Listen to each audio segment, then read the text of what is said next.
با قلبم مرهمی دردی و درمانی، با جانم سایه امید و ایمانی، با چشمم جلوه پرنوری یزدانی.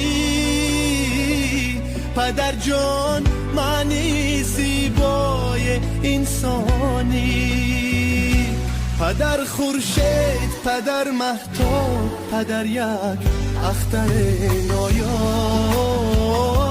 پدر ساحل، پدر دریا، پدر چون گوهر کمیا، پدر باران، پدر طوفان، پدر سر به سر دربار، پدر با بندگی دریا، پدر در زندگی استاد.